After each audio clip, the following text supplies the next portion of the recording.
Happy days when you're off grid with water and your IBC tote is totally full.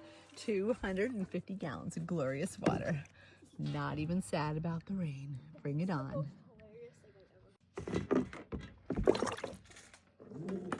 All right, go ahead and plug it in. Okay. It goes down so slowly. It does.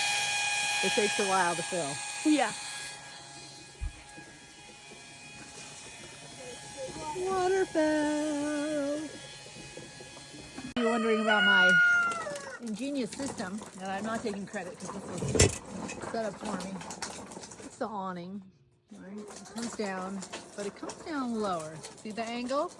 And then this goes right into there. And to make sure we catch everything, took a cover, one of those heat lamps. It wasn't in use. It's got a little wire here, a little wire there, and this goes over here. And now it won't blow away in the wind either. Voila! Rainwater for days.